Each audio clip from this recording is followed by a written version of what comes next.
ஆகாயத்திலே ஜொலிக்கின்ற நட்சத்திரங்களும், பாய்ந்து ஓடுகின்ற நதிகளும் நீரோடைகளும், உயர்ந்து நிற்கின்ற விருட்சங்களும், அதை தாங்கி நிற்கின்ற பூமியும், வாழும் காலம் வரையிலும், உயிர்ப்புடன் இருக்கும் காலம் வரையிலும் உலகத்தில் ஆயிரக்கணக்கான மொழிகள் தோன்றியிருக்கலாம். அனைத்திற்கும் மூத்த மொழி கண்ணியத்துக்குரிய காயிதே மில்லத்தவர்கள் அரசியல் நிர்ணய சபையிலே உலகின் மூத்த மொழி எங்கள் தாய்மொழி தமிழ் மொழி, அதனையே இந்தியாவினுடைய ஆட்சி மொழி ஆக்க வேண்டும் என்று முழக்கமிட்டாரே, அந்த மொழி நான் குறிப்பிட்டதை போல காலங்களை வென்று ஆயிரம் ஆயிரம் ஆண்டுகளாக இந்த மண்ணிலே செழித்து தமிழர்களை வாழ வைத்த அந்த மொழி இன்னும் அத்தனை ஆண்டு காலமும் யுக யுகாந்தரங்களுக்கும் நிலைத்து நிற்கட்டும், இயற்கை தாய் அதற்கு துணை செய்யட்டும் என்று சொல்லி இந்த மாபெரும் கூட்டத்தில் திண்டுக்கல் நாகல் நகரிலே புடா சிறையை விட்டு வெளியே வந்து இந்த திண்டுக்கல்லிலே உரையாற்றியதை போல நாடு நகரம் எங்கும் சென்று இந்த அணிதான் ஜெயிக்க வேண்டும். திராவிட முன்னேற்ற கழக இன்றைய முதலமைச்சர் ஆர்வீர் சகோதரர் மாண்புமிகு தளபதி மு.க. ஸ்டாலின் அவர்களை போல அவர் உள்ளிட்ட அனைவரும் களத்திலே நின்று வெற்றி பெறுவதற்கு நான் குரல் கொடுப்பேன். மறுமலர்ச்சி திராவிட முன்னேற்ற கழகம் தோள் கொடுத்து நிற்கும் என்ற உணர்வோடு 19 மாத காலம் வேலூர் காராகிரகத்தில் என்னோடு இருந்தவரும் பிணையிலே விடுதலை பெற்று சென்ற போது இல்லத்திலே இருக்கக்கூடிய அவருடைய தாயார் 10 மாதம் வயிற்றிலே சுமந்த அந்த மாதரசி மகனை பார்த்து, உன் தலைவன் வரவில்லையே ஜெயிலை விட்டு வெளியே, நீ ஏன் வந்தாய்? பசும்பொன் முத்துராமலிங்க தேவர் 9 வருடம் வெள்ளைக்காரனை எதிர்த்து சிறையிலே இருந்தவர். அந்த வரலாற்றை நான் அறிவேன். நீ தலைவரை விட்டுவிட்டு எதற்காக ஜாமீன் போட வேண்டும் என்று கேட்கின்ற மாதரசிகள் இந்த இயக்கத்தை காத்து வருகிற காரணத்தால் 4 லட்சம் தருகிறோம், 5 லட்சம் தருகிறோம், வைகோவை விட்டு விலகி எங்கள் அணிக்கு வாருங்கள், பாசறைக்கு வாருங்கள், சேலம் பொதுக்குழுவுக்கு வாருங்கள் என்று சொன்னபோது அந்த ஏழை குடும்பங்களை சேர்ந்தவர்கள், நடுத்தர குடும்பங்களை சேர்ந்தவர்கள், லட்ச ரூபாயை கண்ணால் எந்த காலத்திலும் பார்க்காதவர்கள் இந்த இல்லத்தை விட்டு வெளியே போகிறீர்களா இல்லையா?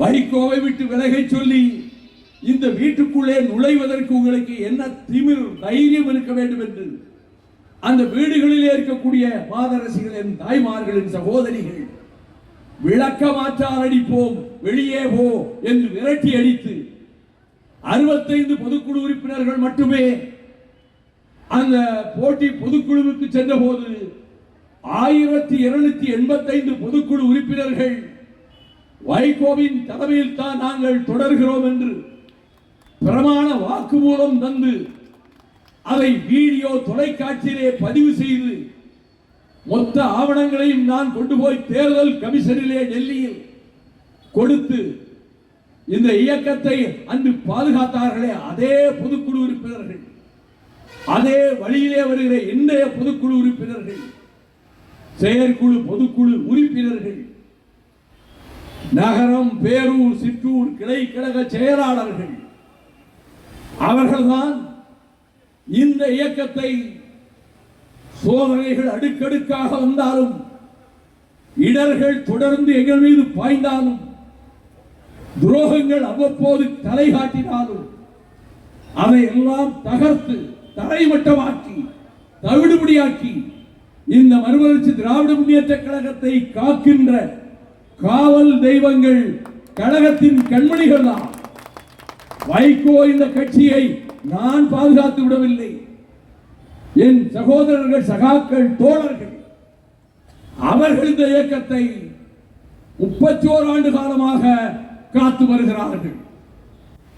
நான் 8 வயதில் மகாத்மா காந்தியடிகளினுடைய பேரன் முன்னிலையில் என் கலிங்கப்பட்டி கிராமத்தில் எப்படி மேடையில் உரையாற்ற வேண்டும் என்று ஆசிரியர்கள் சட்டமுத்தரும் மாணிக்க வாசகமும் கடையெழு வள்ளல்களை பற்றி எழுதி தந்ததை மனனம் செய்து கொண்டு அந்த தாளை பார்த்து படிக்காமல் பல்லாயிரக்கணக்கான மக்கள் மத்தியிலே நான் பேசிய போது அதனை இந்தியிலே மொழிபெயர்த்து காந்தியாரின் பேரனுக்கு அவர்கள் சொன்னபோது என்னோடு நாளை மறுநாள் சுற்றுப்பயணம் வருவாரா அந்த பிள்ளை, திருநெல்வேலியிலே இந்த பையனை பேச வைக்க வேண்டும் என்று சொன்னபோது அவரது தந்தையாரும் வீட்டாரும் இதை ஒப்புக்கொள்ள மாட்டார்கள் என்று சொல்லி அதன் பிறகு பள்ளியிலே பேச்சாளன், சவேரியார் கல்லூரியிலே பேச்சாளன், மாநில கல்லூரியிலே பேச்சாளன் என்ற முறையில் நான் மாநில கல்லூரியில் முதுகலை பொருளாதாரம் முதலாண்டு படித்துக் கொண்டிருந்த போது ஆகஸ்ட் 15 சுதந்திர திருநாளன்று பெருந்தலைவர் காமராஜர் அகில இந்திய காங்கிரஸ் கமிட்டியின் தலைவர் சென்னைக்கு வருகிறார். 10,000 மாணவர்களை சந்திக்கிறார். அந்த கூட்டத்தில் வரவேற்புரை ஆற்றுவதற்கு உங்கள் கல்லூரியில் உள்ள சிறந்த பேச்சாளனை அனுப்பி வையுங்கள் என்று அன்றைய சென்னை பல்கலைக்கழகத்தினுடைய துணை வேந்தர் நேத்து சுந்தர வடிவேலு, பெரியாரின் வழிவந்த சுந்தர வடிவேலு அங்கிருந்து தகவல் அனுப்ப எங்கள் முதல்வர் பிஜிஎல் சுவாமி என்னை அழைத்து வைஸ் சான்சலர் கேட்டிருக்கிறார், நீ ஆகஸ்ட் 15 ராஜாஜி மண்டபத்துக்கு எதிரே பல்லாயிரக்கணக்கான மாணவர்கள் முன்னிலையில் பெருந்தலைவர் காமராஜரை வரவேற்று நீ பேச வேண்டும் என்று உத்தரவிட அதன்படியே நான் அங்கு சென்று 12 நிமிடங்கள் நான் வரவேற்புரை ஆற்றிய பிறகு பலத்த கரமொழி இடி முழக்கமென மாணவர்கள் மத்தியிலே எழுந்த பின்பு பெருந்தலைவர் காமராஜர் அவர்கள் அவருக்கே உரிய பாணியில் ஒரு 20 நிமிடம் அற்புதமான உரை நிகழ்த்திவிட்டு சென்று மறுநாள் பொழுது விடிந்தவுடன் விக்டோரியா விடுதியில் என்னுடைய அறை வாயிலில் சிவந்த மேனியில் கதர் ஜிப்பாவும் கதர் வேட்டியும் அணிந்து கொண்டிருந்த ஒரு நடுத்தர வயது மனிதரை பார்த்து, ஐயா உள்ளே வாருங்கள், நீங்கள் யார், உங்களுக்கு என்ன வேண்டும் என்று நான் கேட்டபோது, நான் தமிழ்நாடு காங்கிரஸ் கட்சியினுடைய இளைஞர் காங்கிரஸ் தலைவர், என் பெயர் அஜீஸ், நேற்றைய பேச்சு பெருந்தலைவரை மிகவும் கவர்ந்து விட்டது, உங்களை அழைத்துக் கொண்டு சத்தியமூர்த்தி பவனுக்கு வர சொன்னார், காங்கிரஸ் கட்சியிலே உங்களை சேர்க்க விரும்புகிறார் என்ற போது நான் அவரிடத்தில் நான் தயக்கத்தோடும் வருத்தத்தோடும் தெரிவித்துக் கொள்கிறேன், உங்கள் வேண்டுகோளை, நாடு போற்று வந்த மாபெரும் தலைவரின் வேண்டுகோளை ஏற்கின்ற இடத்தில் நான் இல்லை. நான் காங்கிரஸ் குடும்பத்திலிருந்து வந்தவன் தான். ஆனால் சத்தியமூர்த்தி பவனுக்கு நான் வர இயலாது. ஏன்? வருகிற 21ஆம் தேதி வடசென்னை கோகலே மண்டபத்தில் காஞ்சி தலைவன் இந்நாட்டு கரிபால்டி, தென்னாட்டு பெருநாட்சா பேரறிஞர் அண்ணா அவர்கள் முன்னிலையில் இந்திய ஏகாதிபத்தியத்தை எதிர்த்து பேசுவதற்கு வாய்ப்பு வழங்கப்பட்ட நிலையில் இருக்கிறேன். நான் திராவிட மாணவர் முன்னேற்ற கழகத்தில் திமுகவின் மாணவர் அமைப்பில் சேர்ந்திருக்கிறேன். உங்கள் அழைப்பை ஏற்க இயலாது என்று சொன்னபோது வாடிய முகத்தோடு வருத்தத்தோடு அஜீஸ் அவர்கள் திரும்பி சென்றார்கள். ஆகஸ்ட் 21 கோகலே மண்டபத்தில் நான் பேசி முடித்து அண்ணன் விருதுநகர் சீனிவாசன் அவர்களோடும் மொழிப்போர் தளபதி அண்ணன் எல் கணேசன் அவர்களோடும் நுங்கம்பாக்கம் அண்ணா வீட்டுக்கு அந்த இரவு பொழுதிலே கூட்ட முடிந்து சென்ற போது பேரறிஞர் அண்ணா அவர்கள் என்னை பார்த்து, நீ நன்கு பேசினாய், உனக்கு எந்த ஊர், எந்த மாவட்டம் என்று கேட்க, திருநெல்வேலி மாவட்டம் சங்கரங்கோவில் தாலுக்கா கலிங்கப்பட்டி என்கின்ற ஒரு சிறிய கிராமம், அங்கிருந்து வந்து நான் மாநில கல்லூரியிலே பொருளாதார முதல் நிலையிலே முதல் ஆண்டு படித்துக் கொண்டிருக்கிறேன் என்று சொன்னேன். அப்படித்தான் தொடங்கியது திராவிட இயக்கத்தோடு என்னுடைய தொடர்பு. 30 ஆண்டுகள் பேரறிஞர் அண்ணா அவர்களை அவரது மறைவுக்கு பின்னர் இந்த முத்தமிழை காக்கின்ற அறிஞர் டாக்டர் கலைஞர் அவர்களை நெஞ்சில் நேசித்து 25 முறை திராவிட முன்னேற்ற கழகத்தினுடைய படை வீரனாக சிறைச்சாலைக்கு சென்று திமுக கழகத்தினுடைய மேடை பேச்சாளராக ஆயிரம் ஊர்களுக்கு சென்று இரவு வேளைகளிலே பேசி முடித்துவிட்டு பேருந்திலே உட்கார இடம் கிடைக்காமல் நின்று கொண்டே பலகல் தொலைவு பயணித்து அந்த இயக்கத்தினுடைய சுகதுக்கங்களிலே பங்கேற்று 25 முறை சிறைச்சாலையிலும் திமுக கழக கண்மணிகளை என் உயிரான சகோதரர்களாக கருதி அவர்களை பராமரித்ததும் மிசா கொட்டடியிலே 8 மாதம் பாளையங்கோட்டை சிறையிலும் 4 மாதம் சேலம் சிறையிலும் நான் அடைக்கப்பட்டு அதன் பின்னர்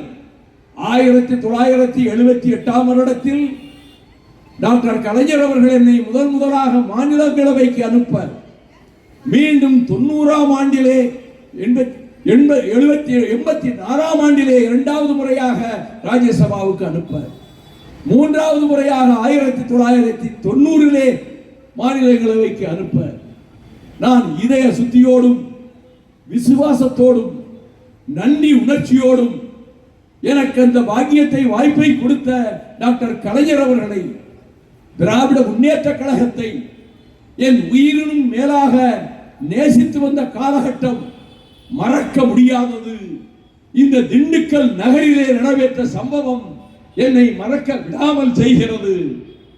டாக்டர் கலைஞர் அவர்களும் அவரது துணைவியார் தயாளு அம்மையாரும் பாண்டியன் பிரித வண்டியிலே மதுரையிலே இருந்து புறப்பட்டு சென்னை செல்வதற்காக வந்தபோது அந்த குளிர்சாதன வசதி செய்யப்பட்ட முதல் வகுப்பு பெட்டியில் 2 பேர் பயணிக்கக்கூடிய அந்த 2 berth கோப்பை அது ஒரு மந்திரிக்காக ஒதுக்கப்பட்டிருந்தது.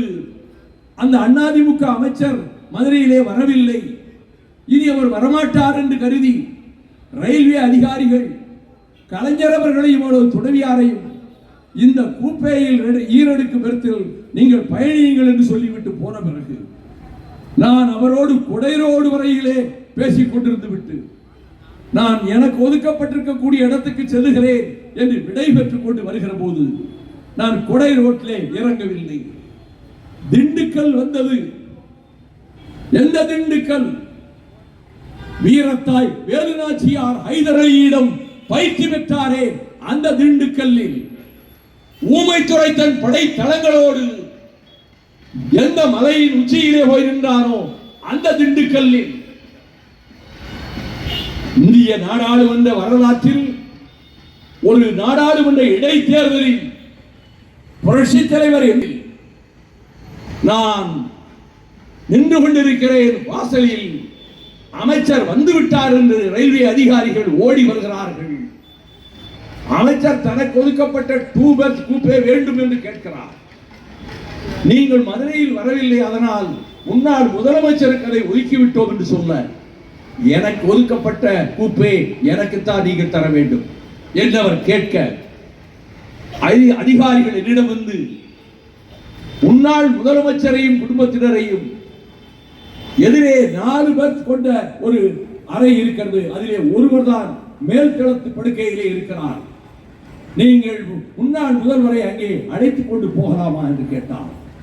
நீங்கள் தானே மதுரையிலே அவர்களுக்கு இடம் கொடுத்தீர்கள், அமைச்சர் போகட்டும் என்ற இடத்துக்கு என்னுடைய தலைவரே போக வேண்டும் என்று நான் கேட்க, அவர்கள் அமைச்சர் மறுக்கிறார் என்று சொல்ல, புறப்பட வேண்டிய ரயில் தாமதமாகிவிட்டதால் பெரும் கூட்டம் திண்டுக்கல் பிளாட்பாரத்திலே வந்து நிற்க, அவர்களிடத்தில் நான் நடந்ததை சொல்ல, அவர்கள் கலைஞர் வாழ்க என்று முழக்கமிட, நான் 4 berthகள் கொண்ட அந்த அறையிலே மேல்தட்டிலே படுத்திருந்த ஒரு நபரை போய் தட்டி எழுப்பினேன். அவர் ஆங்கிலத்திலே கேட்டார். எழுந்து உட்கார்ந்து, வாட் டு யூ வாண்ட், உங்களுக்கு என்ன வேண்டும், என்னை ஏன் எழுப்புகிறீர்கள் என்று. நான் ஒரு நாடாளுமன்ற உறுப்பினர், எங்கள் கட்சியினுடைய தலைவர், இந்த நாட்டினுடைய முன்னாள் முதலமைச்சர், குடும்பத்தோடு இதே பெட்டியிலே குப்பையிலே வருகிறார். அது முதலில் ஒரு அமைச்சருக்கு ஒதுக்கப்பட்டிருந்ததாம். அமைச்சர் மதுரையில் வரவில்லை. எனவே எங்கள் தலைவருக்கு கொடுத்து விட்டார்கள். இப்பொழுது தனக்கு தனிமை வேண்டும் என்று கேட்கிறார். ஐ வாண்ட் பிரைவசி என்று கேட்கிறார். அதற்கு நான் என்ன செய்ய வேண்டும் என்றார். நீங்கள் எனக்கு ஒதுக்கப்பட்ட தூங்கும் வசதி கொண்ட குடிசாதன வசதி பெட்டியிலே என்னுள் ஒதுக்கப்பட்ட இடத்திலே நீங்கள் பயணித்தால் இந்த அறை 4 பெர்த்துகளும் கொண்ட இடமாக காலியாகிவிடும். பிரச்சனைக்கும் ஒரு முற்றுப்புள்ளி வரும் என்று உடனே ஒன்றும் சொல்லாமல் அவர் சொன்னார். நான் குஜராத்தில் பிறந்தவன், கலிபோர்னியாவிலே மருத்துவராக இருக்கிறேன், டாக்டர். நான் கன்னியாகுமரிக்கு போய்விட்டு திரும்ப ஊர் போக வேண்டுமென்றாக சென்னை நோக்கி போய் கொண்டிருக்கிறேன். உங்கள் பிரச்சனையை உணர்கிறேன் என்று போட்ட பைஜாமாவோடு கீழே இறங்கி காலணிகளை மாட்டிக்கொண்டு அவருடைய பெட்டியையும் படுக்கையையும் தூக்குற போது இன்னொரு பெட்டியை நான் தூக்கிக் கொள்ள எனக்கு ஒதுக்கப்பட்ட அந்த ஸ்லீப்பர் பெர்த்திலே கொண்டு போய் அவரை உட்கார வைத்து விட்டு திரும்ப நான் வந்து ரயில்வே அதிகாரிகளை அழைத்து தனிமை வேண்டும் என்று மந்திரி கேட்டார் அல்லவா.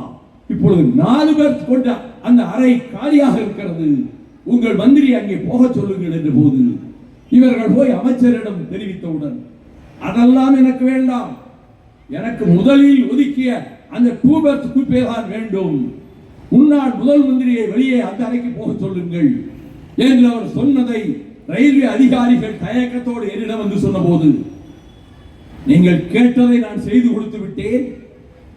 அமெரிக்காவிலே இருக்கிற ஒரு டாக்டர் தன்னுடைய பெர்த்தை காலி செய்துவிட்டு போய்விட்டார். இதற்கு மேலும் இந்த கூப்பேதான் வேண்டும் என்று ஆணவத்தோடு கேட்டார். நான் இந்த வாசலில் தான் நிற்பேன், இந்த வாயிலில் தான் நிற்பேன். இந்த கதவை எந்த கை தட்டினாலும் அந்த கை துண்டாக வெட்டப்பட்டு கீழே விழும், போய் சொல்லுங்கள் என்று நான் சொன்னேன். அதற்குள் கூட்டம் கோஷமிட தொடங்கிவிட்டது. வேறு வழியின்றி தலைகிழந்த முகத்தோடு அமைச்சரும் அவரோடு லுங்கி கட்டி கொண்டிருந்த ஒரு 3 பேர் 2 பேரும் உள்ளே நுழைந்தார்கள். வழி அனுப்ப வந்த இன்ஸ்பெக்டரும் சப் இன்ஸ்பெக்டரும் 15 போலீஸ்காரர்களும் அவசரமாக இந்த பெட்டிக்குள்ளே ஏறினார்கள். அங்கே டிடிஆர் இருக்கக்கூடிய அந்த இடத்திலே போய் நிறைந்து கொண்டார்கள். ரயில் புறப்பட்டது. அவர்கள் என்னிடம் சொன்னார்கள், இந்த அமைச்சருடைய அவருடைய ஆணவ போக்கால் நாங்கள் மதுரைக்கு செல்ல வேண்டியவர்கள், எங்கள் வீடுகளுக்கு போக வேண்டியவர்கள், நீங்கள் இந்த வாசலிலே நிற்கிறீர்களா, அதனால் அமைச்சருக்கு ஏதாவது ஆபத்து வந்து விடுமா என்று எங்கள் 18 பேரையும் இந்த வண்டியிலே ஏற்றிவிட்டார்கள் என்ற போது நான் நினைத்துக் கொண்டேன், நான் ஆயுதபாணி அல்ல, நான் வன்முறையின் மீது காதல் கொண்டவன் அல்ல, வன்முறையில் எந்த காலத்திலும் நான் ஈடுபட்டவன் அல்ல. ஆனால் இந்த 2 எழுத்து எந்த அளவுக்கு திராவிட முன்னேற்ற கழகத்திலே இருக்கிற எனக்கு பாதுகாப்பு தருகிறது என்று நான் எண்ணிக்கொண்டு இரவு முழுக்க அந்த வாசலிலே நின்றுவிட்டு விடியற்காலை 7 மணிக்கு செங்கல்பட்டு ரயில் நிலையத்திலே ரயில் நின்ற போது வழக்கமாக வருகிற திருமங்கலம் கோபாலும் செயலாளர் சண்முகநாதன் என்று வராததால் காப்பி தட்டை கொண்டு வந்தவரிடம் நான் வாங்கிக் கொண்டு காலை காப்பியும் அதிலே ஒரு டம்ளரும் டெவராவும் வைக்கப்பட்டிருந்ததோடு கதவை தட்டினேன். அந்நியார் தயாளமையார் கதவை திறந்தார். உட்கார்ந்து கொண்டிருந்த அண்ணன் டாக்டர் கலைஞர் அவர்கள் என்னை பார்த்து, உங்களுடைய பெட்டி தூரத்தில் அல்லவா இருந்திருக்கும், நீங்கள் எப்படி இங்கே வந்து நிற்கிறீர்கள் என்று கேட்டார். நான் நடந்ததை சொன்னேன். இரவெல்லாம் இங்குதான் நான் நின்றேன். பிரச்சனை இப்படித்தான் வெடித்தது என்றவுடன் இந்த விளக்குக்கு பொதுவாக சொல்லுகிறேன், அவர் கண்களிலே இருந்து கண்ணீர் மாலை மாலையாக கண்ணங்களிலே உருண்டோடுவதை கண்டேன். அது என் நெஞ்சின் ஆழத்திலே பதிந்தது. இதே திண்டுக்கல்லில் 2005ஆம் ஆண்டில் திராவிட முன்னேற்ற கழகத்தினுடைய மாநாட்டு மேடையில் மேகங்கள் சூழ்ந்திருந்த அந்த இரவு நேரத்தில் பேராசிரியர் அண்ணன் அன்பழகன் பேசுவதற்கு முன்பு தளபதி ஸ்டாலின் அவர்கள் பேசுவதற்கு முன்பு என்னை பேச அழைத்தவுடன் நான் 20 நிமிடம் என் உரையை அங்கே தருகிற போது என்னை அறியாமல் நான் உணர்ச்சி பொங்க வெடித்த போது அதை முடித்து மழை வருகிற காரணத்தால் அடுத்து பேராசிரியர் பேசுவார் என்று சொன்னவுடன் பேராசிரியர் 5 நிமிடத்திலே பேச்சை முடித்துக் கொண்டு அமர நிறை உரையாக திராவிட முன்னேற்ற கழகத்தினுடைய தலைவர் டாக்டர் கலைஞர் அவர்கள் பேசும்போது, தம்பி நீ பேசும்போது நீ என்னை திரும்பி பார்க்கவில்லை, என் கண்களிலே இருந்து கண்ணீர் வழிந்த வண்ணம் இருந்தது என்று 9 முறை என் பெயரை அந்த பேச்சிலே உச்சரித்து, தம்பி உன்னை நான் இழந்தேனா, என்னை நீ இழந்தாயா என்று கேட்ட அந்த சம்பவமும் திண்டுக்கல் மேடையிலே நிற்கிற போது, அதே போல சூழல்கள் என்னை முற்றுகையிடுகிற போது அதை நான் நினைத்துக் கொண்டு 93 திராவிட முன்னேற்ற கழகத்தில் இருந்து அடிப்படை உறுப்பினர்கள் இருந்து நான் நீக்கப்பட்ட போது அரவாக்குறிச்சி மயானத்தில் தண்டபாணியினுடைய உடலை எரித்துவிட்டு நான் 2.5 மணி நேரம் அந்த நள்ளிரவு பொழுதிலே நான் அங்கே உரையாற்றிய போது தமிழகம் எங்கும் இருந்து வந்திருந்த பல்லாயிரக்கணக்கான தோழர்கள், திமுக தோழர்கள் அந்த பேச்சை கேட்க வந்திருந்த போது அதன் பின்னர் எத்தனையோ திருப்பங்கள், எத்தனையோ சம்பவங்கள், மீண்டும் புடா கைதியாக நாங்கள் அடைபட்டு கிடந்த போது அண்ணன் டாக்டர் கலைஞர் அவர்கள் 2 முறை அந்த சிறைச்சாலையிலே வந்து என்னை சந்தித்து 2வது முறை உடனே ஜாமீனிலே பொழுது வெளியே வந்தார் என்ன தம்பி என்று கேட்டார். நான் உச்ச நீதிமன்றத்தில் வழக்கு தொடுத்திருக்கிறேன், பேச்சுரிமைக்காக வழக்கு தொடுத்திருக்கிறேன். இந்த புடா சட்டத்தின் கீழ் பேச்சுரிமையை மறுக்க கூடாது, அரசியல் சட்டம் தந்திருக்கக்கூடிய உரிமையின்படி நான் தடை செய்யப்பட்ட விடுதலை புலிகள் இயக்கத்தை ஆதரித்து பேசினேன். இது சட்டப்படி குற்றமல்ல என்று நான் வழக்கு தொடுத்திருக்கிறேன். நான் சிறையில் இருந்தால் தான் நீதிபதிகள் யோசித்து பார்த்து தீர்ப்பு எழுதுவார்கள். ஆகவே நான் இப்பொழுது ஜாமீனில் வருவதற்கு வாய்ப்பில்லை என்ற போது அதுவும் சரிதான் என்று சொல்லி விடைபெற்று சென்றவர். நாடாளுமன்ற தேர்தல் தேதி அறிவிக்கப்பட்டவுடன் அதே பூவிருந்தவல்லி பொடா நீதிமன்றத்தில் என்னை தாமதமாக கொண்டு போய் 1 மணிக்கு சேர்த்தார்கள் காவல் அதிகாரிகள். உள்ளே மின்விசிறி ஓடவில்லை, கடுமையான வெயிலில் வேர்த்து கொட்டிக் கொண்டிருக்கிறது. அங்கே அமர்ந்திருக்கிறார் திமுக தலைவர் டாக்டர் கலைஞர். ஏன் இங்க வந்து உட்கார்ந்திருக்கீங்க? இந்த வெயில்ல வேணும் இல்லை, ஒண்ணும் இல்லை, எதுக்காக என்ன உட்கார்ந்திருக்கீங்க? நீங்க ஜாமீன் வரமாட்டேன்னு சொன்னீங்களாமே, தேர்தல் வந்து விட்டதே, பிரச்சாரத்துக்கு நீ வர வேண்டாமா?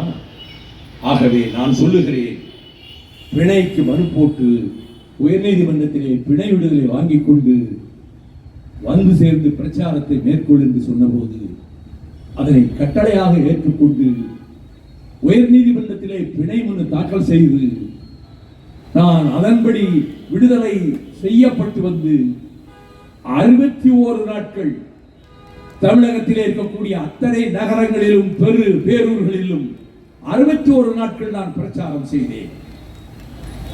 நள்ளிரவு பிறகு 10 மணி வரையில் பல்லாயிரக்கணக்கான மக்கள் கூட்டம். நான் எந்த ஊருக்கு போனாலும் 1.25 வருடம் சிறையில் இருந்தவனை பற்றி பத்திரிகைகள் எழுதியிருந்த காரணத்தால் திரண்டு வந்த மக்களிடம் உதயசூரியனுக்கு ஓட்டு போடுங்கள், திராவிட முன்னேற்ற கழகத்தை ஆதரியுங்கள் என்று பேசி பிரச்சாரம் முடிந்து தேர்தலில் அத்தனை இடங்களிலும் திராவிட முன்னேற்ற கழகமும் கூட்டணி காங்கிரசும் வெற்றி பெற்று அது குறித்து இந்து ஆங்கில ஏடு ஒரு பக்கத்துக்கு ஒரு கட்டுரை எழுதி இந்த இமாலய வெற்றி திமுக அணிக்கு கிடைத்ததற்கு என்ன காரணங்கள், 5 காரணங்கள் வெட்டி செய்தியாக போட்டு 5 காரணங்கள் என்று சொல்லி 3வது காரணமாக வைகோஸ் கேம்பெயின் த்ரூஅவுட் தி ஸ்டேட், மாநிலம் முழுவதும் வைகோ செய்த பிரச்சாரம் இந்த வெற்றியை தேடி கொடுத்தது என்று சங்கொலி பத்திரிகை அல்ல, முரசொலி பத்திரிகை அல்ல,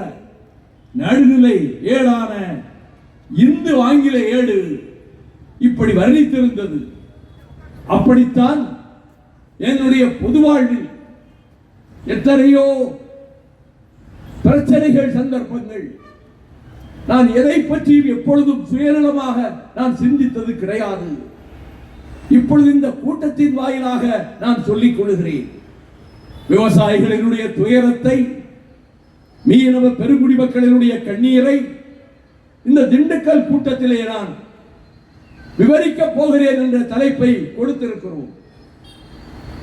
நான் பேசுகிற இந்த நேரத்தில் ஸ்டெர்லைட் தொழிற்சாலையை உலக கோடீஸ்வரனான அனில் அகர்வால் தூத்துக்குடியிலே நிறுவிட முயன்று அதை நிலைநிறுத்த முயன்ற போது அதை எதிர்த்து ஒன்றல்ல இரண்டல்ல ஒரு 5 ஆண்டு கால போராட்டங்கள், ஊர்வலங்கள், மறியல், சிறைவாசம், உயர் நீதிமன்றத்திலே வழக்கு. அந்த வழக்கில் தூத்துக்குடி வழக்கறிஞர் கிருஷ்ணன் எனக்கு வாதங்களை எடுத்து எழுதி கொடுக்க 7 மணி நேரம் நான் பேசினேன். பிரசித்தி பெற்ற வழக்கறிஞர் கே வேணுகோபால் ஸ்டெர்லைட் ஆலைக்காக பேசினார். அந்த உயர் நீதிமன்றத்தில் ஒரு கட்டத்தில் நான் சுயநலத்தின் அடிப்படையில் ஸ்டெர்லைட்டை எதிர்க்கவில்லை. நான் நேர்மையானவன், பொது வாழ்வில் சல்லி காசு சம்பாதிக்காதவன் என்று சொன்ன மாத்திரத்தில் உயர் நீதிமன்றத்தினுடைய தலைமை நீதிபதி ஜஸ்டிஸ் லிபரா அவர் குறுக்கிட்டு சொன்னார், we very well know about your honesty and sincerity. There is no need to vouch about your honesty by anybody. உங்கள் நேர்மை நாணயத்தை நாங்கள் நன்றாக அறிவோம், உங்களுக்கு நற்சான்றிதழ் யாரும் கொடுக்க வேண்டியதில்லை என்று சொன்னார். உடன் இருந்த நீதிபதி பத்மநாபன் அவருடைய இல்ல திருமண வரவேற்புக்கு நான் சென்றதால் ஸ்டெர்லைட் அதிபர் சுப்ரீம் கோர்ட்டுக்கு தந்தி அனுப்பினார். இந்த எங்கள் வழக்கை விசாரிக்கின்ற நீதிபதிகளில் ஒருவரான பத்மநாபன் இந்த வழக்கிலே வாதாடுகின்ற என் பெயரை சொல்லி அவருக்கு உறவினர். நேற்று கூட அந்த வீட்டு கல்யாண வரவேற்புக்கு போயிருக்கிறார். இந்த வழக்கை இந்த அமர்விலிருந்து மாற்ற வேண்டும் என்று சொன்னபோது சுப்ரீம் கோர்ட் அதை குப்பை தொட்டியிலே தூக்கி எறிந்தது. ஆனால் நீதிபதி பத்மநாபன் சுயமரியாதை உள்ளவர். அவர் கோர்ட்டில் எழுது என்று சொன்னார். என் மீது சந்தேகப்பட்டு தந்தி அனுப்பப்பட்டிருக்கிறது ஸ்டெர்லைட் நிறுவனத்தால். நான் இந்த வழக்கை விசாரிக்க விரும்பவில்லை, வேறு அமர்வுக்கு போகிறேன் என்று போய்விட்டார். தலைமை நீதிபதியும் அவரும் வெளியேற அந்த அமர்வு கற்பகநாயகம் மிஸ்ரா அமர்வுக்கு மாற்றப்பட்டு அந்த அமர்வு ஸ்டெர்லைட்டுக்கு ஆதரவாக தீர்ப்பு கொடுத்த பின்னர் நான் உச்ச நீதிமன்றத்திற்கும் சென்றேன். அதையெல்லாம் விவரிக்க நேரமில்லை. அதை நினைவூட்டுவதற்காக முதல் பொதுக்கூட்டம் ஆகஸ்ட் புரட்சி வெடித்ததே, டூ ஆர் டை, செய் அல்லது செத்து மடி என்று அண்ணல் காந்தியடிகள் மும்பை மாநகர மைதானத்தில் புரட்சி வெடிக்கட்டும், வெள்ளையனே வெளியேறு என்று 8ஆம் தேதி இரவு சொல்ல 9ஆம் தேதி அதிகாலையிலிருந்து ரயில்வே ஸ்டேஷன்கள் கொளுத்தப்பட்டன, தந்தி கம்பங்கள் அறுக்கப்பட்டன, தலா ஆபீஸ்கள் கொளுத்தப்பட்டன, மத்திய சர்க்கார் அலுவலகங்கள் தகர்க்கப்பட்டன. திருச்செந்தூருக்கு பக்கத்திலே லோன்துறை வெட்டி கொல்லப்பட்டார். புரட்சி இப்படி வெடிக்கிற போது பெருந்தலைவர் காமராஜர் அதே நேரத்தில் அவர் மும்பையிலே இருந்து அரக்கோணம் வரையிலே ரயிலில் வந்துவிட்டு அங்கிருந்து புறப்பட்டு அவர் ராணிப்பேட்டைக்கு பக்கத்திலே இருக்கக்கூடிய ஒரு நண்பர், அவர் ஒரு பிராமணர், அவர் வீட்டிற்கு சென்று கதவை தட்ட, வந்து விட்டீர்களா என்று வீட்டுக்குள்ளே கொண்டு போய் அவரை அமர வைத்து போலீஸ் நானா பக்கமும் தேடிக்கொண்டிருந்த போது அங்கிருந்தவாறே தமிழ்நாடு பூராவுக்கும் தகவல் அளித்துவிட்டு என் வேலை முடிந்தது, நான் விருதுநகர் செல்லுகிறேன் என்று விருதுநகருக்கு வர விருதுநகர் டிஎஸ்பி காமராஜர் இருந்த இடத்திற்கு வந்து, உங்கள் வேலைகள் ஏதாவது பாக்கி இருந்தால் முடித்துக் கொண்டு சொல்லிவிடுங்கள், பிறகு வந்து நான் கைது செய்கிறேன் என்று சொல்லிவிட்டு போய்விட்டார். அதே போல 3 நாள் கழித்து கைதாகி வேலூர் மத்திய சிறையிலே காமராஜர் அடைக்கப்பட்டார். இந்த நிகழ்ச்சியை நான் சொல்லுவதற்கு காரணம், அதே 9ஆம் தேதியை தேர்ந்தெடுத்து தான் தூத்துக்குடியிலே நான் முதல் கூட்டத்தை அமைத்தேன். இதே போன்ற கூட்டம் 1.25 மணி நேரம் பேசினேன். மருத்துவர்கள் எனக்கு கட்டளையிட்டிருக்கிறார்கள், 30 நிமிடங்களுக்கு மேல் நீங்கள் பேசக்கூடாது, இனிமேல் உங்கள் உடல் நலத்தை பற்றிய கவலையால் நான் சொல்லுகிறேன் என்று நேற்று முன்தினமும் திரும்ப அலைபேசியில் அழைத்து சொல்ல சொல்ல கேட்க மாட்டாமல் தூத்துக்குடியில் 1.25 மணி நேரம் பேசியிருக்கிறீர்கள். வேர்த்து வடிவதை நான் கண்டேன். இனியாவது அரை மணி நேரத்துக்குள் பேச்சை முடித்துக் கொள்ளுங்கள் என்று சொன்னாலும் பிறப்பது ஒரு முறை, மடிவதும் ஒரு முறைதான். இனி ஒரு முறை நான் பிறந்து வரப்போவதில்லை. பிறவாமை வேண்டும், மீண்டும் பிறப்புண்டேன், இந்த தமிழ் மண்ணை நான் மறவாமை வேண்டும் என்ற உணர்வோடுதான் நான் சொல்ல வேண்டியவைகளை எங்கள் மீது பழி சுமத்துகிறவர்களுக்கு மத்தியில், இட்டுக்கட்டி பொய் செய்திகளை வெளியிடுகிறவர்கள் மத்தியில் எங்களுக்கு பத்திரிகை பலம் கிடையாது. திண்டுக்கல் பத்திரிகையாளர்களை நான் என்றும் மதிப்பவன். செல்வராகவரிடம் சொன்னேன், தமிழ்நாட்டிலேயே நான் நேசிக்கின்ற ஊர்களில் பத்திரிகையாளர்களை பொறுத்தமட்டில் திண்டுக்கல் ஒன்று. நீங்கள் அவர்கள் அமர்வதற்கு ஒரு இடத்தை தயார் செய்து விட்டீர்களா? இல்லை என்றால் உடனே போய் பேரிகேட் போடுங்கள், நாற்காலிகளை போடுங்கள், அவர்கள் இடத்திலே வேறு யாரையும் உட்கார விடாதீர்கள் என்று சொல்லிவிட்டு வந்தேன். எனக்கு பத்திரிகை பலமும் கிடையாது, பணபலமும் கிடையாது, அதை பற்றி கவலைப்படவில்லை. நான் ஜாதி மதங்களுக்கு அப்பாற்பட்டவன். ஐ அம் எ ரியல் பெரியாரிஸ்ட். நான் தந்தை பெரியார் வழியிலே, அறிஞர் அண்ணா வழியிலே, திராவிட இயக்கத்தின் வழியிலே, கலைஞரின் வழியிலே என்னை வார்ப்பித்துக் கொண்டவன். ஆகவே என்னை பொறுத்தமட்டில் இருக்கிற காலத்தில் தமிழுக்கும் தமிழ் நாட்டுக்கும் தொண்டு செய்ய வேண்டும். அது ஊர் மேடையாக இருந்தாலும் சரி, இப்படி நகர மேடையாக இருந்தாலும் சரி, அல்லது நாடாளுமன்றமாக இருந்தாலும் சரி, தமிழுக்காக, தமிழர்களுக்காக, தரணிவாழ் தமிழர்களுக்காக, ஈழத் தமிழர்களுக்காக, எங்களுக்காக பேச இந்த நாட்டிலே நாதி இல்லையே, எங்களுக்காக குரல் கொடுக்க ஒரு எம்பி இல்லையே என்று கவலைப்படுகிற நாதியற்று போனவர்களுக்காக இந்த குரல் நாடாளுமன்றத்திலே ஒலிக்கும் என்று முதல் நாள் நான் கன்னி பேச்சிலேயே சொன்னேன். அப்படித்தான் இதுவரை வாழ்ந்து வந்திருக்கிறேன். கடைசியாக மீனவர்கள் துயரத்தை பற்றி பேசினேன் என்று தங்கையும் பொன்னையனும் குறிப்பிட்டார்கள். நான் விடைபெறும் நாள் வந்தபோது ஃபேர்வெல் ஸ்பீச்சஸ் அவையினுடைய துணைத் தலைவர் ராஜினாமா செய்து விட்டார். மிக நன்றாக என் மீது பாசம் காட்டியவர். அப்பொழுது என்னை பேச அழைத்த போது நான் 12 நிமிடங்கள் பேச வேண்டியதாகிவிடும், 5 நிமிடத்திலே முடிக்க சொல்வார், மணி அடிப்பார். எனவே நான் இரவிலே சிந்தித்தவற்றை ஒரு தாளிலே தாளை பார்த்து வாசிக்கும் பழக்கம் எனக்கு இல்லை. அதில் இருக்கக்கூடிய முக்கால்வாசி சரத்துக்களை மின்னல் வேகத்திலே வாசித்துவிட்டு அதன் பின்னர் நான் சொன்னேன், யுத்தகலத்தில் ஹால்டிகாட்டி யுத்தகலத்தில் லட்சக்கணக்கான முகலாயர் படைக்கு முன்னால் பல ஆயிரம் படை வீரர்களை கொண்ட தன்னுடைய சேனை தோற்றுவிட மகாராணா பிரதாப் சிங் அந்த போர்க்களத்திலே இருந்தவன் சேட்டக் குதிரை மீது அமர்ந்தவாறு காட்டுக்குள்ளே சென்று காடுகளுக்குள்ளே உணவு கிடைக்காமல் அலைந்து திரிந்த போது அவன் அப்பொழுதும் சொன்னான், மான்சிங் தகவல் அனுப்பினார், பிரதாப் சிங் நீ வந்துவிடு, அக்பர் உன்னை ஏற்றுக்கொள்வார் என்ற போது நான் வரமாட்டேன் என்று திரும்ப சொல்லிவிட்டு அப்பொழுது சொன்னான், till such time breads of dry grass available, பசியை போக்குவதற்கு உலர்ந்த புல்களால் செய்யப்பட்ட ரொட்டி துண்டுகள் கிடைக்கின்ற காலம் வரை,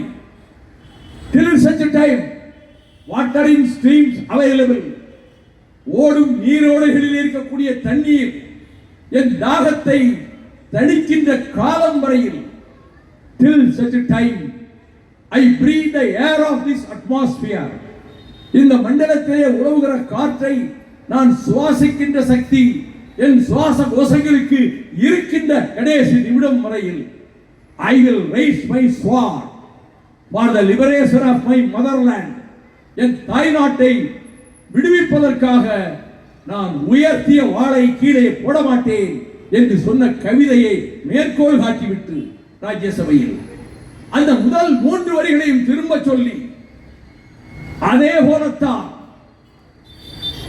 I will raise my sword for the liberation of Tamil Eelam. Tamil Eelam விடுதலை பெறுகின்ற வரையில் நான் ஓங்கிய கரமும் உயர்த்திய வாளும் தாழாது தனியாது, இறுதி மூச்சு அடங்குகின்ற வரையிலும் லட்சியங்களுக்காக நான் பாடுபடுவேன், கொள்கைகளுக்காக பாடுபடுவேன் என்று சொன்ன நான் அணிமாறப் போவதாக ஒரு பத்திரிகை, நான் மிகவும் மதிக்கின்ற பத்திரிகை, அந்த பத்திரிகை அலுவலகம் குண்டர்களால் தாக்கப்பட்டு எந்திரங்களெல்லாம் பத்திரிகை அந்தர்களெல்லாம் உடைத்து நொறுக்கப்பட்ட போது கேள்விப்பட்டு இந்த பூமிநாதன் போன்றவர்களை அழைத்துக் கொண்டு அந்த அலுவலகத்துக்கு ராத்திரி 11 மணிக்கு சென்று உடைக்கப்பட்ட எந்திரங்களையும் எல்லாவற்றையும் பார்த்துவிட்டு, நாளையே சாயங்காலம் இந்த மதுரை மாநகரில் இதை கண்டித்து நான் ஆர்ப்பாட்டம் நடத்துவேன் என்று சொல்லி மறுநாள் மாலை 5 மணிக்கு மேலவாசி வீதியும் வடக்குவாசி வீதியும் சந்திக்கக்கூடிய இடத்திலிருந்து புறப்பட்டு 1000 தொண்டர்களோடு தோழர்களோடு அந்த பத்திரிகை அலுவலகத்தை தாக்கிய கொடுமையாளர்களே, அக்கிரமக்காரர்களே, பத்திரிகை அலுவலகத்தை தாக்குவது என்பது ஜனநாயகத்தினுடைய மூச்சுக்காற்றை தடுப்பது என்பதாகும் என்று எந்த பத்திரிகைக்காக நான் பேசினேனோ அந்த பத்திரிகை திருச்சி வெளியீட்டிலே நியாயத்தை சொல்லுகிறது, திருச்சி பதிப்பிலே நடுநிலை வகிக்கிறது, வேலூர் பதிப்பிலே நடுநிலை வகிக்கிறது. ஆனால் திண்டுக்கல் பதிப்பிலே எப்படி என்று எனக்கு தெரியவில்லை. சென்னையிலும் மதுரையிலும் இந்த சாதாரணமானவனை, ஒரு சாமானியனை, கோடிக்கணக்கான மக்கள் ஆதரவு எனக்கு கிடையாது. நான் உயர்ந்த பதவிகளை என்றைக்கும் யாசித்ததும் இல்லை. தலைமை அமைச்சர்கள் என்னை சொன்ன போது நான் ஒரு கால் மந்திரியாக மாட்டேன் என்று சொன்னதை இங்கே நினைவுபடுத்தினார்கள். அப்படிப்பட்ட என்னை, எங்கள் இயக்கத்தை பாரதிய ஜனதா கட்சியோடு கூட்டணி வைப்பதற்காக மதிமுக பாடுபடுகிறது. திருச்சி எம்பி பிரதமரை சந்திக்கிறார். அணி மாறுவதற்காக இந்த நிகழ்ச்சிகளை செய்கிறார்கள் என்று பத்திரிகை எழுதியிருந்தது.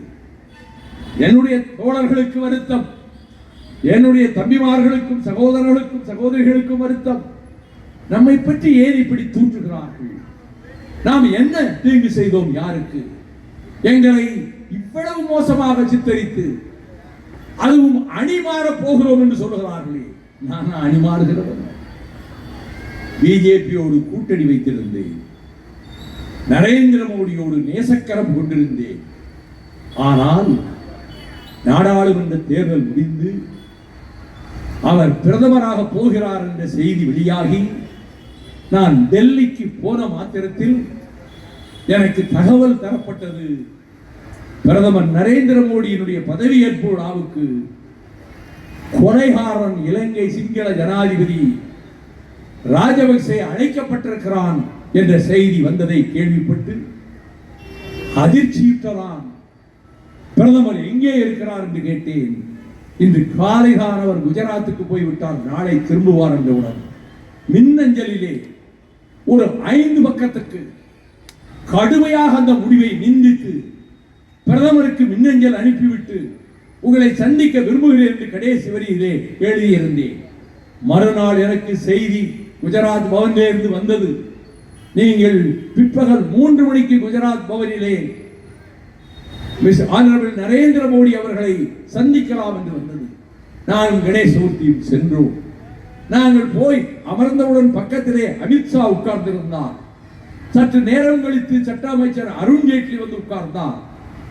நரேந்திர மோடி என்னை பார்த்து புன்னகைத்தவாறு அவர் சொன்னது, அதற்கு முன்பும் நான் அவரை சந்தித்தேன், பிரதமர் பதவி எடுப்பதற்கு முன்பு.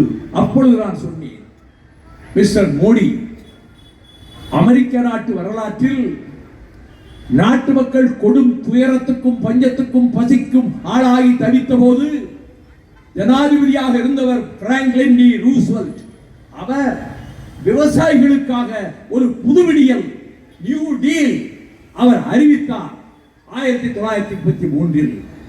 அந்த நியூ டீல் மூலமாக விவசாயிகள் பயன்பெற்றார்கள். பஞ்சம் ஒழிந்தது, தொழிலாளர்கள் பயன்பெற்றார்கள். அமெரிக்கா பின்னர் குபேரபுரி ஆகியது. அதை நான் உங்களுக்கு ஏன் நினைவூட்டுகிறேன் என்றால், மிஸ்டர் மோடி அதே போல நொழித்து களைத்து வாடி வதங்கி கடலிலே பிறந்து கடலிலே வாழ்ந்து கடலிலே சாகிற விவசாயிகளுக்காக நீங்கள் ஒரு புது விடியல் நியூ டீல் கொண்டு வாருங்கள் என்று சொன்னபோது, நல்ல யோசனை, அப்படியே செய்கிறேன் என்று சொன்ன அதே நரேந்திர மோடி இப்பொழுது சொல்றார், மிஸ்டர் வைகோ, உங்களுக்கு ஞாபகம் இருக்கிறதா, குஜராத்திலே ஆலவரத்தடியிலே மத நல்லிணக்க கூட்டத்தை நடத்திய போது, நீங்கள் பேசுவதற்கு எழுந்த போது, முரளி மனோகர் ஜோஷி விரைந்து வந்து உங்கள் பக்கத்திலே நின்று மொழிபெயர்க்க முனைந்த போது தடுத்து நிறுத்தி நீங்கள் நாற்காலிக்கு போங்கள் என்று சொல்லிவிட்டு, I will translate Vaiko speech in my mother tongue Gujarati, நான் குஜராத்தி மொழியிலே வைகோவின் பேச்சை மொழிபெயர்ப்பேன் என்று நான் மொழிபெயர்த்தது உங்களுக்கு ஞாபகம் இருக்கிறதா என்று கேட்டார். நான் சொன்னேன், அது ஞாபகத்தில் இருப்பது ஒரு புறம் இருக்கட்டும், அதை பற்றி இப்பொழுது என்ன பேச்சு? நீங்கள் எங்கள் முதுகிலே குத்தவில்லை, எங்கள் மார்பிலே குத்தி விட்டீர்கள், எங்கள் இருதயத்துக்குள்ளே ஈட்டியை பாய்ச்சி விட்டீர்கள். 1,37,000 தமிழர்களை கொடூரமாக கொன்று வதை செய்த கொலைகார பாவி ராஜபக்சேவை பல்லாயிரக்கணக்கான தமிழ் பெண்களை கற்பழித்து நாசப்படுத்தி கொலைக்களத்திலே அழித்த அந்த பாவியை, இசைப்பிரியா என்ற யாழ்நங்கையை 16 சிங்கள ராணுவ துருப்புக்கள் நாங்கள் எப்படி கற்பழித்தோம் என்று ஒவ்வொருவரும் சொல்ல சொல்ல அதை சேனல் 4 இதை வெளியிடுவதற்கு எங்களுக்கு மனம் வரவில்லை, இருந்தாலும் வெளியிடுகிறோம். அந்த 16 மிருகங்களும் அந்த யாழ்நங்கையை இசைப்பிரியாவை சிதைத்து பின்னர் துண்டு துண்டாக வெட்டி கொன்றும் போட்டார்களே அந்த கொலைகார பாவிக்கு, இலங்கை தீவிலே இருக்கின்ற சுப்பிரமணிய சாமி கோவில்களை, முருகன் கோவில்களை, சிவபெருமான் கோவில்களை உடைத்து தகர்த்து அந்த கோயிலுக்கு தேர் செய்த தச்சர்களை நடுவீதிக்கு அழைத்து இழுத்துக் கொண்டு வந்து மணிக்கைகளை துண்டு துண்டாக வெட்டி போட்டு அவர்கள் சுடிதுடித்து சாவதையும் வேடிக்கை பார்த்து போன கொலைகார கூட்டத்தை ராணுவமாக வைத்திருக்கின்ற அந்த படுபாவியை நீங்கள் எப்படி அழைக்கலாம்? அங்கே சிங்களத்துக்காரன் கும்மாளம் இடுகிறான். ஆட்சி மாறிவிட்டது இந்தியாவிலே, ஆனால் எங்களுக்கு தான் முதலிடம், சிங்களவர்களுக்கு, தமிழனுக்கு அங்கே நாதி கிடையாது என்று அவன் கொட்டமிடுகிறான், கும்மாளம் இடுகிறான். என் சகோதர ஈழ சகோதர சகோதரிகள் கண்ணீர் வடிக்கிறார்கள், துடிக்கிறார்கள். நமக்கு விமோசனமே கிடையாதா, விமோசனமே கிடையாதா என்று. அப்படிப்பட்ட பாவத்தை நீங்கள் ஏன் செய்தீர்கள்? உடனே அருண் ஜேட்லி, பக்க நாடுகளினுடைய நட்புறவு நமக்கு அவசியம் அல்லவா, அதனால் அழைத்திருக்கிறோம் என்றார். Mister Jaitley, you know me pretty well, keep quiet, don't interfere. என்னை பற்றி உங்களுக்கு நன்றாக தெரியும், வாயை மூடிக்கொண்டு சும்மா இருக்க வேண்டும், நான் அவரிடம் பேசிக் கொண்டிருக்கிறேன் என்று சொல்லிவிட்டு கடைசியாக சொன்னேன், நீங்கள் இதையும் மீறி அவனை அழைத்தால், பிரதமர் சொன்னார், நான் டின்னரை கேன்சல் செய்து விடுகிறேன் என்றார்.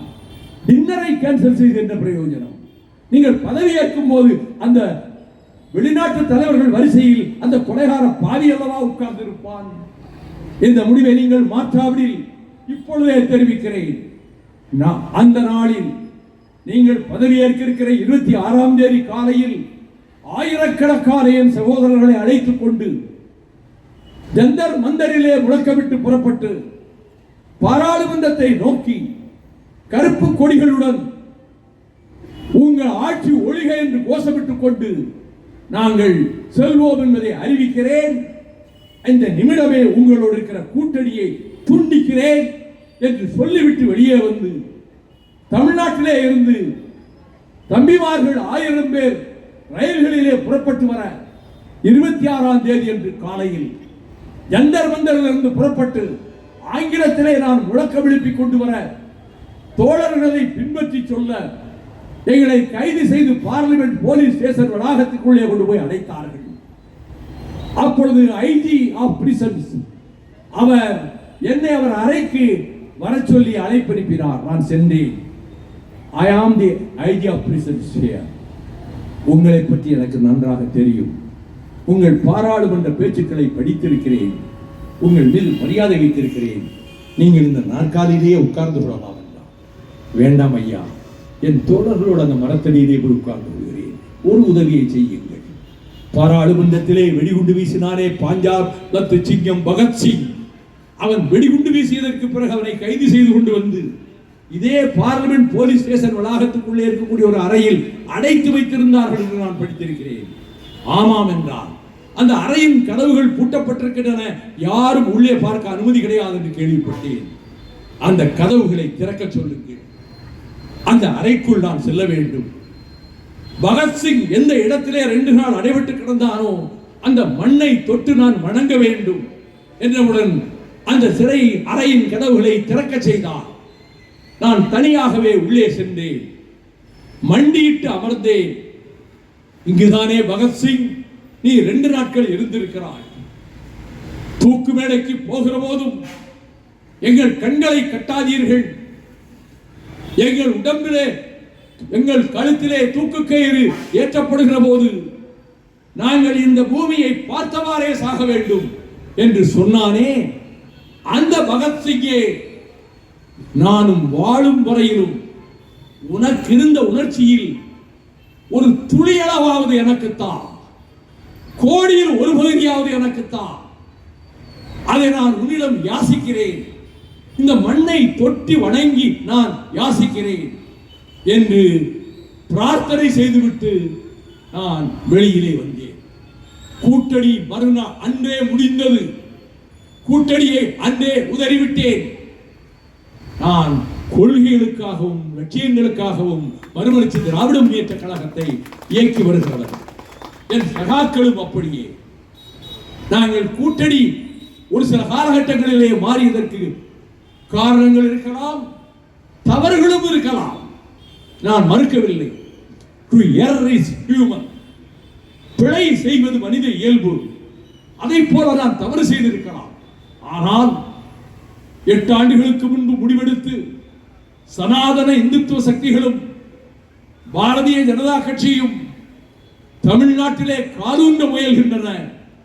இந்துக்களும் இஸ்லாமியர்களும் அண்ணன் தம்பிகளாக சகோதரர்களாக வாழுகிற இந்த திருநாட்டில் ஜாதிமத துவேஷத்தை ஏற்படுத்தி சிறுபான்மை மக்களை, கிறிஸ்தவர்களை, முஸ்லிம்களை ஓட்டுரிமை இல்லாதவர்களாக்கி கொடுமைப்படுத்துகின்ற முடிவோடு இருக்கக்கூடிய பாரதிய ஜனதா கட்சியினுடைய துணை அமைப்புகள் அலகாபாத் என்று சொல்லப்படுகிற பிரயாக் நகரில் 2 ஆண்டுகளுக்கு முன்னாலே ஒரு பிரகடனம் வெளியிட்டார்கள். தர்ம சன்சத் என்கின்ற அந்த மாநாட்டில் 32 பக்கம் அந்த பிரகடனம். உங்களில் யாருக்கும் தெரியாது, தலைவர்கள் சொல்வது கிடையாது. அந்த பிரகடனத்தில் முதல் வரி என்ன தெரியுமா? இனிமேல் இந்த நாட்டை இந்தியா என்று அழைக்க கூடாது, பாரத் என்றுதான் அழைக்க வேண்டும். 2வது வரி என்ன தெரியுமா? இந்த நாட்டிலே முஸ்லிம்களுக்கும் கிறிஸ்தவர்களுக்கும் இனிமேல் ஓட்டுரிமை கிடையாது. 3வது வரி என்ன தெரியுமா? தலைநகரம் டெல்லியிலிருந்து மாற்றப்பட்டு வாரணாசிக்கு மாற்றப்படும். அடுத்த வரி என்ன தெரியுமா? இந்தியும் சமஸ்கிருதம் மட்டுமே இங்கே ஆட்சி மொழிகளாக இருக்கும், வேறு எதற்கும் இங்கே இடமில்லை என்று சொல்லி பிரகடனம் செய்த அந்த சக்திகள் திராவிட இயக்க பூமியில் தூத்துக்குடி கேவிகே சாமியும், நெல்லிக்குப்பம் மஜீதும், மண்ணை பாண்டியனும், உடையார்பாளையம் வேலாயுதமும், தாளமுத்து நடராசனும் தங்கள் உயிர்களை தந்து ரத்தம் சிந்தி பாதுகாத்த இந்த திராவிட இயக்கத்தை பெரியார், டி.எம். நாயர், நடேசரா, பிட்டி தியாகராயர் அவர்கள் அடித்தளவிட்ட திராவிட இயக்கத்தை தொண்டு செய்து வெளுத்த வளம் தூயதாடி மார்பிலும் மண்டை சுரப்பை உலகதொழும் மனக்குகையில் சிறுத்தை எழும் என்று பாவேதனால் பாராட்டப்பட்ட தந்தை பெரியாரும் உலக மேதை பேரறிஞர் அண்ணாவும் கட்டி காத்து வளர்த்த திராவிட இயக்கத்தை அண்ணாவின் மறைவுக்கு பிறகு முத்தமிழறிஞர் டாக்டர் கலைஞர் அவர்களால் பாதுகாக்கப்பட்ட திராவிட இயக்கத்தை அதற்கு எந்த விதமான கேடும் வரவிடாமல் தடுப்பதற்காகவே நாங்கள் இந்த முடிவை எடுக்கிறோம். திமுக கழகத்தோடு கரம் கோர்க்கிறோம், திமுக கழகத்தோடு தோழமை கொள்கிறோம் என்று நான் அறிவித்தேன். அதன்படியே நடந்து வருகிறேன். இன்று வரை திராவிட மாடல் ஆட்சியை பற்றி ஒரு சொல் நான் விமர்சித்தது கிடையாது. சின்ன சின்ன தவறுகள் இருக்கக்கூடும், நான் விமர்சிக்க மாட்டேன். நான் கூட்டணியிலே இருந்து கொண்டு அந்த இயக்கத்தை ஆதரிக்கிறேன். முதலமைச்சரை பாராட்டுகிறேன், பாராளுமன்றத்திலேயே பாராட்டினேன். இந்தியாவுக்கே வழிகாட்டக்கூடிய ஒரு நல்லாட்சியை தமிழ்நாட்டின் முதலமைச்சர் தளபதி ஸ்டாலின் நடத்தி கொண்டிருக்கிறார் என்று பாராட்டினேன். அதே உணர்வோடுதான் இன்றைக்கும் இருக்கிறோம், நாளையும் இருப்போம். எத்தனை சீட்டுகள், எத்தனை இடங்கள் என்ற வாதங்களுக்குள்ளே செல்ல நான் விரும்பவில்லை. ஒரு முடிவெடுத்தோம், திராவிட இயக்கத்தை பாதுகாக்க முடிவெடுத்தோம். அந்த முடிவிலே உறுதியாக இருப்போம் என்றுதான் நாங்கள் முடிவெடுத்து இங்கே இருந்து கொண்டிருக்கிறோம்.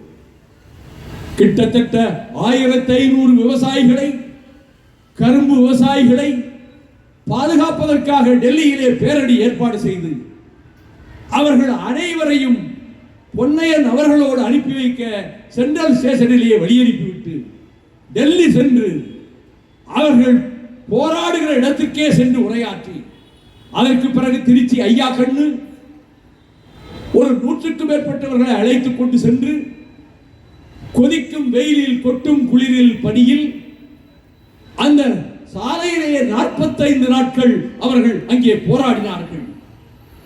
ஒரு நிமிடம் கூட மோடி சர்க்காரின் ஒரு மந்திரி அங்கே வரவில்லை, எட்டி பார்க்கவில்லை. நான் நாள்தோறும் தவறாமல் சென்றேன். நானும் அவர்களோடு உண்ணாவிரதம் இருந்தேன். விவசாயிகளின் துயரத்தை தீர்ப்பதற்கு எம்.எஸ். சுவாமிநாதனுடைய ஃபார்முலா படி மினிமம் சப்போர்ட் பிரைஸ், குறைந்தபட்ச விலை என்பது உற்பத்தி செலவோடு பிளஸ் 50% ஆஃப் தட் காஸ்ட். இதுதான் எம்.எஸ். சுவாமிநாதன் போட்ட ஃபார்முலா. விவசாயிகளின் பொருட்களுக்கு என்ன விலை நிர்ணயிக்க வேண்டும் என்று சொன்னதை இந்த அரசு ஏற்றுக்கொண்டதா? இல்லை. விவசாயிகளுக்கு விரோதமாக கிட்டத்தட்ட 700 விவசாயிகள் செத்திருக்கிறார்கள். பஞ்சாப், ஹரியானா மாநில விவசாயிகள் டெல்லியிலே வந்து 4 வருட காலமாக போராடி கொண்டிருக்கிற காலத்தில் 700 விவசாயிகள் மடிந்திருக்கிறார்கள். இந்த டெல்லி அரசு விவசாயிகளின் நலனை காவு கொடுத்த அரசு. அந்த விவசாயிகளின் துயரம் நீங்க வேண்டுமெனில், அந்த விவசாயிகளினுடைய துன்பம் நீங்க வேண்டுமெனில் அவர்கள் செய்கிற உற்பத்தி செய்கிற பொருளுக்கு விலை நிர்ணயம், மினிமம் சப்போர்ட் பிரைஸ் இப்படி இருக்க வேண்டும். அதை போல பயிர் காப்பீடு, கிராப் இன்சூரன்ஸ் விவசாயிகளுக்கு கிடைப்பதில்லை.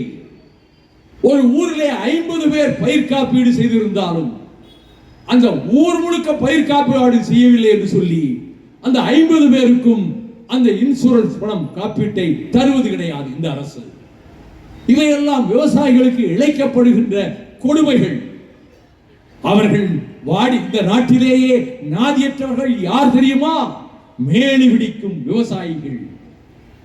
இந்த கை மேலி பிடித்த கை கழிக்கப்பட்டிருக்கிறது. இந்த கை கலப்பையை மண்ணிலே ஆள உழுத கை. இந்த கை இரட்டை மாடு, இரட்டை காளைகள் கமலை வண்டியை இழுத்துக் கொண்டு செல்ல, கமலையை கீழே இருந்து தண்ணீரை ஏற்றி கொண்டு செல்ல அந்த கமலை வண்டியை ஓட்டிய கை இந்த கை. உரங்களை நிலத்தில் போடுவதற்காக காடி வண்டிகளிலே அந்த உரத்தை போட்டு நல்ல கண்ணாயிரத்து காளைகள், என் வீட்டிலே 50 காளைகள் இருந்தன, 50 பசுக்கள் இருந்தன, ஒரு பெரும் கூட்டமே இருந்தது. அதை மேற்பதற்கு 2 பேர் இருந்தார்கள். இன்று எதுவும் கிடையாது. வெற்றிடமாக இருக்கிறது அந்த இடங்கள் எல்லாம் விற்றாகிவிட்டது. அப்படி விவசாயத்துக்காக போராடுபவன் மட்டுமல்ல, ஒரு விவசாயத்தை செய்தவன் நான். அந்த உணர்வோடு தான் விவசாயிகளை வஞ்சிக்கிறது மோடி அரசு. தமிழக அரசுக்கு அதிகாரம் இல்லை, அவர்கள் வஞ்சிக்கிறார்கள். அதை போலவே மீனவ சமுதாயத்தை சகோதரர்கள் இதுவரை 840 பேர் இலங்கை கடற்படையால் கொல்லப்பட்டிருக்கிறார்கள். 1993 ஆண்டு நவம்பர் 26ஆம் தேதி. எப்படி தேதியை ஞாபகமாக சொல்லுகிறாய்? அது என் தலைவன் பிரபாகரன் பிறந்த நாள் அல்லவா? எப்படி நான் மறப்பேன்? பார்லிமெண்ட் ராஜ்யசபாவிலே கொஸ்டின் அவரில் ஃபர்ஸ்ட் கொஸ்டின் என்னுடைய கொஸ்டின். நட்சத்திர கேள்வி, முதல் கேள்வி என்னுடைய கேள்வி. அபூர்வமாகத்தான் அப்படி வாய்ப்பு கிடைக்கும். நான் டெல்லிக்கு முதல் நாளே விரைந்து சென்றேன். காலை கேள்வி நேரத்தில் கேள்வியை தொடுத்தேன். Minister of state Edward Faleiro மறுப்பதாக பதில் சொன்ன போது அவை தலைவராக இருந்த doctor Shankar Dayal Sharma, mister minister, அவர் ஸ்பெசிபிக் கொஸ்டின், அவர் இங்கே கேள்வியை தொடுத்திருக்கிறார். A categorical answer he demands. அதற்கு பதில் சொல்லுங்கள். இந்திய அரசு என்ன செய்தது தமிழக மீனவர்களை பாதுகாக்க? அவர் பதில் சொல்ல இயலவில்லை. அந்த நாளையும் மறக்க முடியாது. அதை போலவே தமிழக மீனவர்களுக்காக நான் வாதாடி கொண்டிருக்கக்கூடிய காலகட்டங்களில் எத்தனையோ முறை தலையீடுகள் வந்தன, தடைகள் வந்தன. அவற்றையெல்லாம் மீறிக்கொண்டு தேர்தல் நடக்கிறது. 2011 மறுமலர்ச்சி திராவிட முன்னேற்ற கழகம் தேர்தலை புறக்கணித்து விட்டது. நாங்கள் போட்டியிடவில்லை என்று அறிவித்து விட்டோம். ஸ்டெர்லைட் ஆலையிலே ஆய்வு நடக்கிறது. சுப்ரீம் கோர்ட் உத்தரவுப்படி என்னையும் அந்த ஆய்வுக்கு அழைத்து செல்ல வேண்டும் என்று உத்தரவு போடுகிறது. நானும் வழக்கறிஞர் தேவதாசும் ஸ்டெர்லைட் ஆலைக்குள்ளே செல்லுகிறோம். தகவல் வருகிறது, கிரிக்கெட் மேட்சிலே இலங்கை தோற்றுவிட்டது.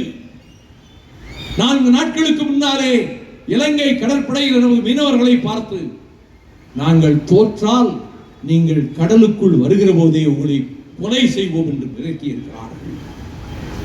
ஆகவே தேவாலயத்துக்கு சென்று ஜெபம் செய்துவிட்டு தன் மனைவியிடம், நான் கடலுக்கு போகிறேன், அவன் சொன்ன மாதிரி எங்களை கொன்று விடலாம், இருந்தாலும் கர்த்தரைகளை காப்பாற்றட்டும் என்று நீ ஜெபம் செய்து கொள் என்று சொல்லிவிட்டு போன 4 பேரும் இலங்கை கடற்படையினரால் கொல்லப்பட்டு அவர்களினுடைய உடல்கள் கடல் ஓரத்திலே மிதந்தன. ஒரு உடல் யாழ்ப்பாண கரையிலே போய் ஒதுங்கியது. இதை கேள்விப்பட்டு ஸ்டெர்லைட் ஆய்வை ஒரு நாள் நான் கலந்து கொள்ளாமல் நேரடியாக வந்து தங்கச்சி படத்துக்கு வந்து அந்த மீனவர்கள் நூற்றுக்கணக்கானவர்கள் என்னோடு சூழ்ந்து கொள்ள, அங்கிருந்த தாய்மார்கள், பக்கத்து ஊர் வரை வந்த அரசியல் கட்சி தலைவர்கள் துக்கம் கேட்கக்கூட இங்கே வரவில்லை, ஓட்டு கேட்டுக் கொண்டிருக்கிறார்கள். நீங்கள் ஒருவர் தான் இங்கே வந்திருக்கிறீர்கள் என்று சொல்ல, நான் ஒவ்வொரு வீட்டிலும் துக்கம் கேட்டுவிட்டு கடைசியாக ஒரு வீட்டுக்கு சென்ற போது அந்த தாய்மார்கள் சொன்னார்கள், இவள் கணவன் கொல்லப்பட்டு விட்டான், அவன் தான் தேவாலயத்துக்கு போய் இப்படி சொன்னவன்.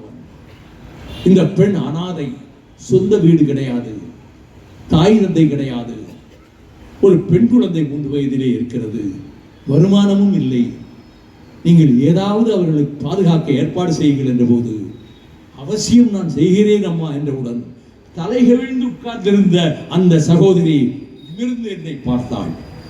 பயப்படாதேப்பா, கணவன் போய்விட்டான், மீண்டு வர மாட்டான், கணவனை இழந்தோருக்கு காட்டுவது இல்லை என்று சங்க இலக்கியமே சொல்லுகிறது.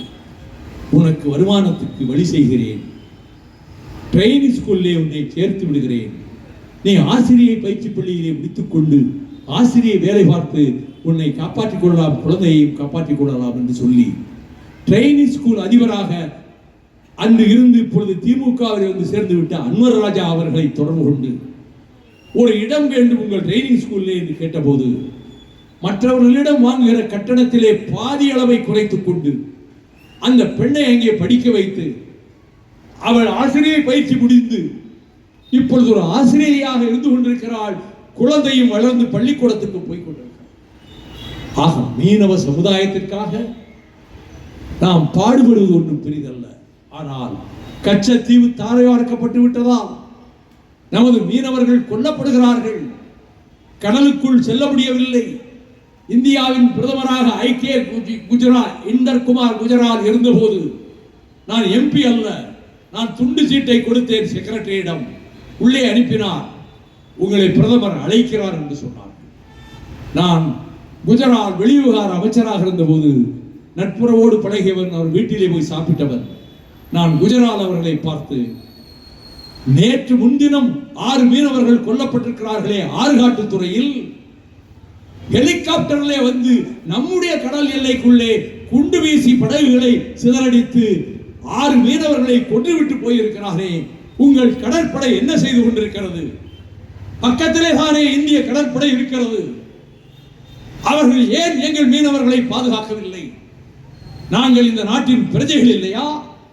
அந்த மீனவர்கள் இந்த நாட்டினுடைய குடிமக்கள் இல்லையா என்று சொன்னதோடு நிற்கவில்லை.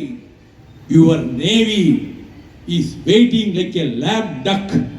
ஒரு நொண்டி வாத்தை போல இந்திய கடற்படை அங்கே இருந்து கொண்டிருக்கிறவுடன் அவருக்கு தாங்க முடியாத ஆத்திரமும் கோபமும் வந்து, yes, I will close this interview, உங்கள் நேர்காணலை முடித்துக் கொள்கிறேன் என்றவுடன் ரொம்ப மகிழ்ச்சி. இதை பற்றி நான் கவலைப்படவில்லை, நான் சொல்ல வேண்டியதை சொல்லிவிட்டு வந்தேன் என்று வந்தேன். என்றும் மீனவர்களுக்கு பாதுகாப்பில்லை. அவர்கள் துயரத்தை தணிப்பதற்காக, விவசாயிகள் துயரத்தை தணிப்பதற்காக மறுமலர்ச்சி திராவிட முன்னேற்ற கழகம் எந்நாளும் பாடுபடும், எந்நாளும் அதற்காக பணி செய்யும். தேர்தல் நேரம் மிக முக்கியமான காலகட்டம். மணிக்கூண்டுக்கு பக்கத்திலே 2004 திண்டுக்கல்லிலே நான் 1.5 மணி நேரம் பேசினேன்.